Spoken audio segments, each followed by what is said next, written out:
In Honduras, the military police for public order launches operation to restore security in prisons after the death of 46 inmates last week. The UN Special Rapporteur on the promotion and protection of human rights and fundamental freedoms while countering terrorism slammed torture as a betrayal of the rights of the victim following her visit to the illegal U.S. naval base in Guantanamo. And in China, President Xi Jinping met with Barbados Prime Minister Mottley as both nations strengthen cooperation and friendship ties. Hello, welcome to From the South. I'm Luis Alberto Matos from the teleSUR studios in Havana, Cuba. We begin with the news. In Honduras, the military police for public order reported that it has seized firearms as it launched an operation to try to pacify the prisons following the massacre of 46 inmates the previous week.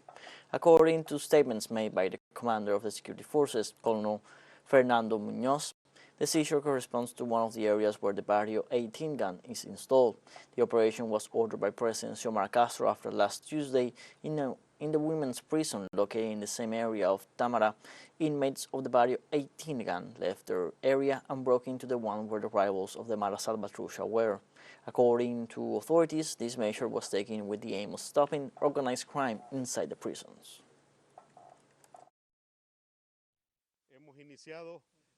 We have started with the seizures to be able to take control of the centers, and what you are seeing here only corresponds to one of the units where the gang Barrio 18 or 18th District was located or is located.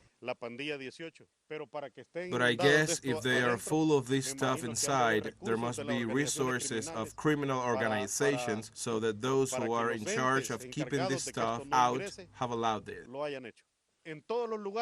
These kind of things have been found everywhere in this unit, not in one place particularly, but with this we can see that each member of a criminal organization had access to at least one weapon.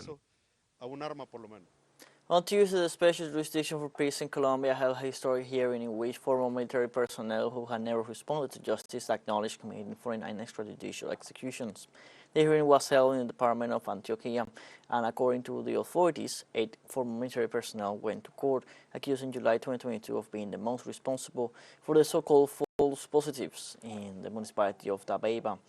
Likewise, another 17 military personnel appeared before the special jurisdiction and answered for having participated in the disappearances presented as combat casualties in the framework of the armed conflict. The proceedings was attended by relatives of the victims, representatives of the United Nations, and high dignitaries of the Colombian government.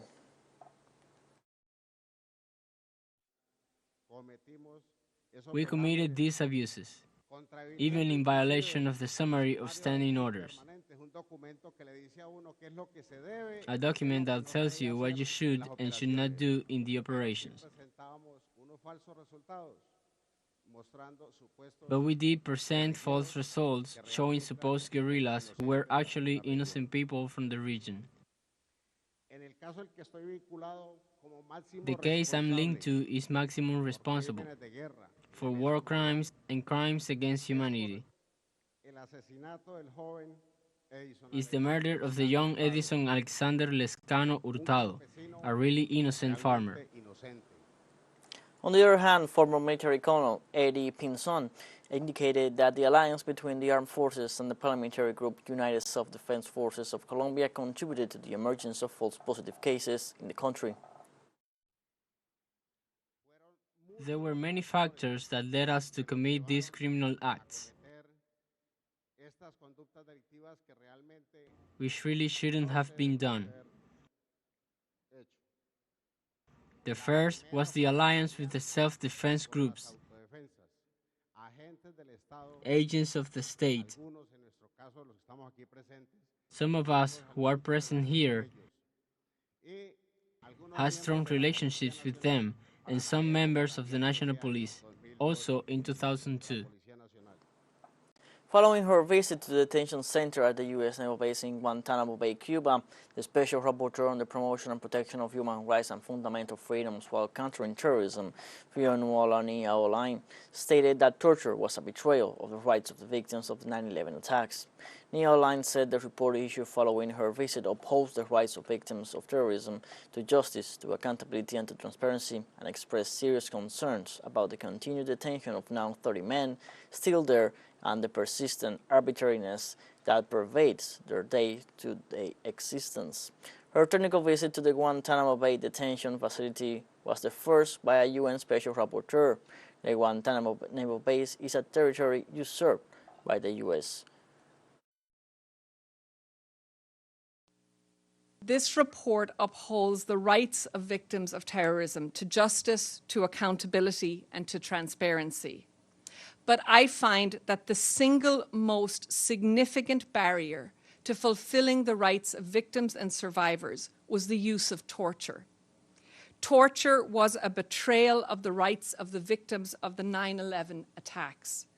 The US government must urgently provide judicial resolution, apology, and guarantees of non-repetition. I observe that after 2 decades of custody, the suffering of those detained is profound and it's ongoing. Every single detainee I met with lives with the unrelenting harms that follow from systematic practices of rendition, torture, and arbitrary detention. The totality of all of these practices and omissions detailed at length in the report have, among others, they have a cumulative compounding effect on the dignity and fundamental rights and freedoms of each detainee, and amounts, in my assessment, to ongoing cruel, inhuman, and degrading treatment under international law. Let's take a short break, but remember you can join us on TikTok at teleSUR English, where you will find news in different formats, news updates, and much more. All the stories coming up. Stay with us.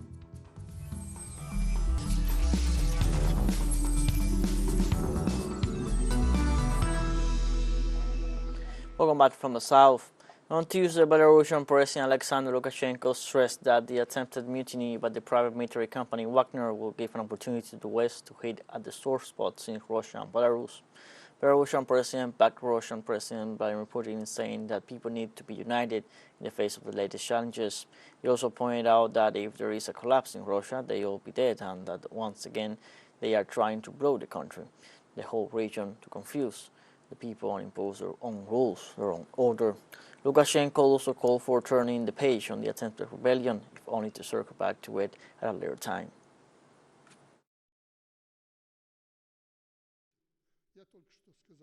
If Russia collapses, we will be buried under the rubble.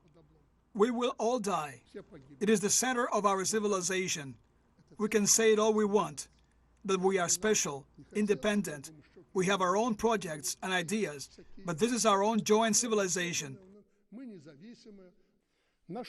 Once again, they're trying to blow up our country, our entire region, to disorient people, to shake up the situation by any means, and along the way to impose their own rules, establish their own order, an order in which there will no longer be neither our countries nor our peoples.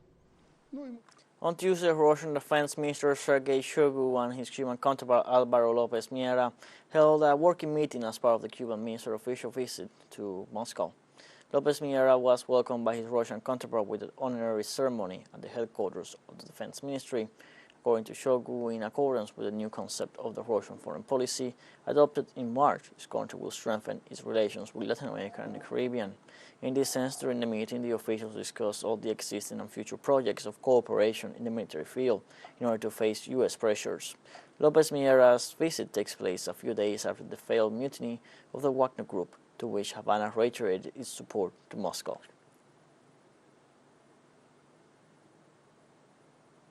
China's President Xi Jinping met on Tuesday in Beijing with the Prime Minister of Barbados, Mottley, as part of the visit of the Caribbean nation's leader to promote friendship ties with China. President Xi thanked Mottley for attending the Davos Summer Forum and recalled that Barbados was the first country in the Eastern Caribbean to establish diplomatic relations with China. On the other hand, Mottley expressed her gratitude for the warm hospitality received and noted that Barbados is willing to participate in the implementation of the Global Development Initiative, the Global Security Initiative, and the Global Civilization Initiative. She also expressed her country's strong support for the One China principle and its hope to strengthen cooperation with the Chinese side in areas including climate change, water resources, the digital divide, and healthcare. Our countries, though separated by oceans, share common goals and have worked hand in hand to deepen bilateral relations. China welcomes Barbados aboard the high-speed train of China's development and of a win-win cooperation. The Prime Minister of Barbados, Mottley, thanked China for its hospitality while acknowledging that the Asian nation has succeeded in eradicating extreme poverty. Please let me thank you and your government for the very, very generous hospitality and warm hospitality extended to us, that your country had been able to eliminate extreme poverty. That is the natural wish of each and every country for its people. And your Global Development Initiative, which reflects the purposes of development being brought to each individual and to each country, is something which we find resonates with us. On Tuesday, Chinese President Xi Jinping said China and Vietnam should enhance cooperation and pursue common development to bring more stability to a world of change and turmoil. The Chinese leader made these remarks during a meeting with Vietnam's Prime Minister Pham Minh Chinh at the Great Hall of the People in Beijing. In addition, President Xi referred to the 15th anniversary of the establishment of the China-Vietnam Comprehensive Strategic Cooperative Partnership and called on the two countries to work together to pursue common development and inject more stability into the world of change and turmoil. For his part, the Vietnamese Prime Minister said Vietnam will continue to take an active part in the joint construction of the Belt and Road and deepen cooperation with China in different fields so as to promote the continuous development of Vietnam-China relations. It is a good tradition for the leaders of the two parties and the two countries, China and Vietnam, to frequently exchange visits as close relatives. This year marks the 15th anniversary of the China-Vietnam Comprehensive Strategic Cooperative Partnership. The two countries have increasingly close exchanges at all levels. I am very pleased that the consensus I reached with General Secretary Nguyen Phu Trong is being implemented. In the face of an increasingly challenging and complex international situation, China and Vietnam must work together to pursue common development and bring more stability to the world of change and turbulence. Vietnamese Prime Minister Pham Minh Chinh met with Chinese President Xi Jinping as part of his current visit to the neighboring country and stated the importance of the cooperation between both countries. I sincerely thank you for taking time out of your busy schedule to meet with me and the delegation. This fully demonstrates the great importance that Comrade Xi and the Communist Party of China and the state attached to the friendship and cooperation between our two countries. As President Ho Chi Minh once said, the spirit of friendship, characterized by deep kindness, strong sense of duty, and enduring affection, will shine forever. We have a second short break coming up, but before we invite you to visit our YouTube channel at teleSUR English, there you'll be able to rewatch our interviews, top stories, special broadcastings, and more. Hit the subscribe button and activate the notification bell to stay up to date on the world's most recent events. Final short break, don't go away.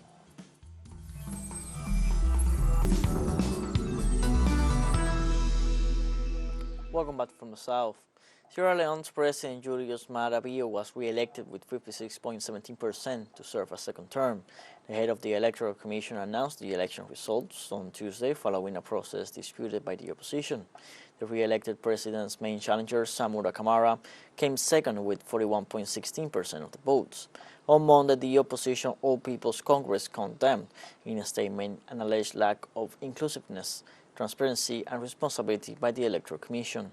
EU observers reported that a lack of transparency and communication by the Electoral Authority led to mistrust in the electoral process.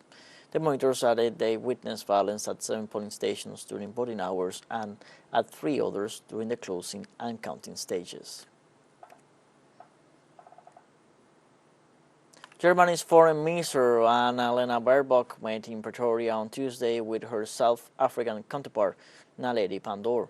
During this one-day visit to the African nation, the two top diplomats discussed key issues related to energy security, climate change, and geopolitical issues affecting Africa and Europe, including the conflict in Ukraine. The meeting takes place as South Africa grapples with criticism over its neutral stance on the Ukraine conflict, refusing to condemn Russia and calling for dialogue between the warring countries instead.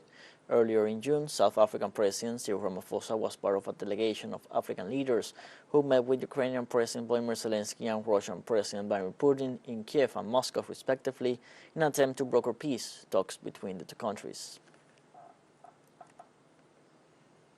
Chad faces a massive influx of refugees from Sudan since the onset of the conflict in that nation on April 15th.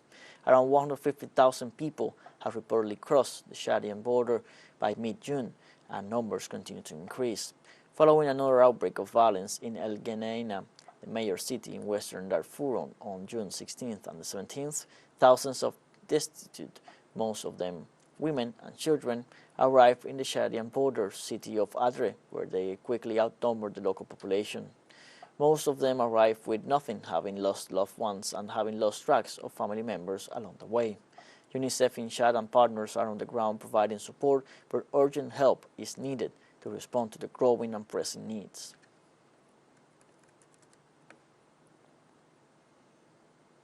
According to the United Nations annual report on children and armed conflict, children continue to be disproportionately affected by armed conflict in 2022. In a briefing to journalists, the UN Special Representative for Children and Armed Conflict, Virginia Gamba, explained that adding the number of incidents of attacks on schools and hospitals and the denial of humanitarian access, which are considered grave violations against children, the number of violations reaches more than 27,000. The violations verified by the United Nations were considered grave and impacted 19,000 boys and girls in 24 country situations. The highest numbers of grave violations were verified in the Democratic Republic of the Congo, Israel, and the State of Palestine, Somalia, Syria, Ukraine, Afghanistan, and Yemen.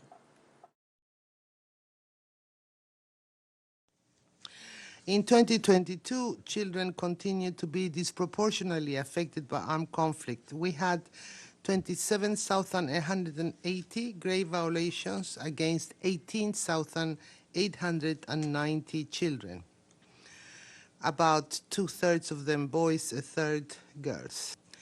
This reinforces the importance to work on the prevention of grave violations and the provision of holistic reintegration support for all children affected by conflict.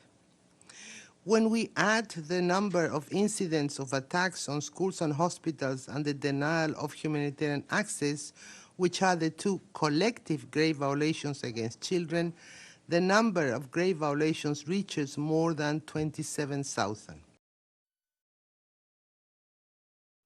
UN Special Coordinator for the Middle East Peace Process, Tor Wennesland, condemned all acts of violence against civilians in the occupied West Bank. Wennesland called on Israel as the occupying power to protect Palestinians and their property. The high UN official urged the Israeli government to immediately cease the advancement of all settlement activity. Wennesland told the UN Security Council that he was particularly alarmed by the extreme levels of settler violence, including large numbers of armed settlers systematically attacking Palestinian villages and terrorizing communities, sometimes with the support of Israeli security forces. Israel's permanent representative to the United Nations, Gilad Erdan, however, reiterated his country's position of blaming the Palestinians for the violence in the region. I remain gravely concerned by the escalating spiral of violence we are witnessing in the occupied West Bank. I condemn all acts of violence against civilians, including all acts of terror, which exacerbate mistrust and undermine a peaceful resolution to the conflict. The violence must stop, and all perpetrators should be held accountable. Israel, as the occupying power, has an obligation to protect Palestinians and their property in the occupied Palestinian territory, and to ensure prompt, independent, impartial, and transparent investigation into all acts of violence. I call on the government of Israel to cease the advancement of all settlement activity immediately. We have come to the end of this news briefing. You can find these and many other stories on our website, telesurenglish.net. You can also join us on social media, Facebook, Twitter, Instagram, Telegram, and TikTok. For TeleSUR English, I'm Luis Alberto Matos. Thank you for watching.